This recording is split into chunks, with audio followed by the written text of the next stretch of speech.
अपने शिष्यों को नेकी का उपदेश देते हुए गौतम बुद्ध बोले, हे शिष्यों, बुरे काम छोड़ देने पर भी उनकी बदनामी मिटाई नहीं जा सकती। इसलिए हमें कभी भी जानबूझकर बुरे काम नहीं करने चाहिए।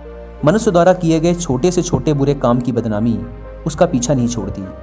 जैसे ऋषि वाल्मीकि का प्रारंभिक जीवन उनके परिचय में हमेशा उल्लेखित किया जाता है। और इसी से जुड़ी एक कथा मैं तुम्हें और सुनाता हूँ।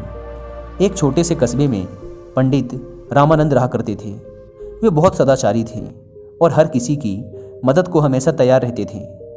आसपास के कई गांवों तक उनकी ख्याति फैली हुई थी। उनका एक पुत्र था जिसका नाम था राम सेवक। राम सेवक इकलौता होने के कारण बड़ा ही चंचल और नटखट था।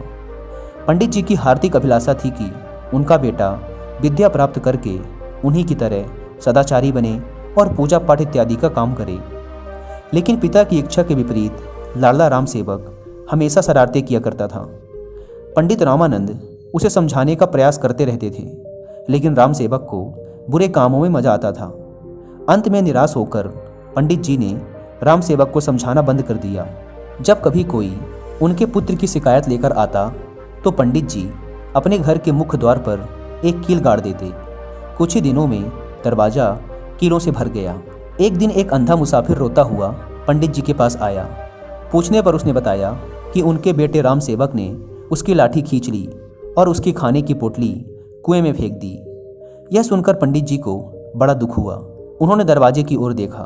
उसमें केवल एक आखिरी कील के लिए जगह बची थी। पंडित जी ने अंधे मुसाफिर से माफ़ी मांगकर उसे रवाना किया और कील हथौड़ा लेकर दरवाजे पर जैसे ही कील ठोकनी शुरू कर दी, उसी समय राम सेवक वहां आ पहुंचा। उसने पिता से पूछा, पिताजी, आप यह क्या कर रहे हैं? पंडित जी उदास मन से बोल उठे, बेटा, मैं तेरे किए गए दुष्कर्मों की गिनती कर रहा हूँ। राम सेवक आश्चर्य से दरवाजे पर लगी कीलों को देखने लगा और फिर पूछ बैठा, क्या दरवाजे पर लगी सभी कीलें मेरे कारण लगी हैं? इस पर दुखी पंडित जी बोल उठे, हाँ मेरे नालायक बेटे, ये सब कीलें तुम्हारे किए गए दुष्कर्मों की सूचक हैं।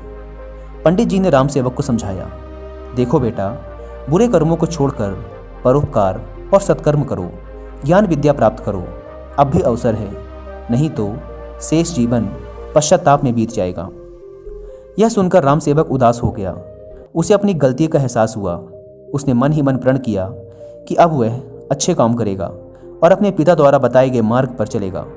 देखते ही देखते उसके व्यवहार में बदलाव आने लगा। उसने लोगों को सताना बंद कर दिया। वह सबकी सहायता करने लगा। उसके इस बदलते व्यवहार से पंडित जी खुश रहने लगे। उन्होंने राम सेवक के प्रत्येक अच्छे काम पर दरवाजे पर लगी एक कील निकालनी शुरू कर दी। धीरे धीरे सारी कीलें निकल गईं। एक दिन पंडित जी आंगन में बैठकर धूप सेक रहे थे कि तभी उन्हें किसी ने बताया कि अभी अभी राम सेवक ने एक निर्धन बुढ़िया महिला की सहायता की है। इस सूचना पर प्रसन्न होकर पंडित जी ने जैसे ही अंतिम कील निकाली, उसी वक्त राम सेवक वहां आ पहुंचा।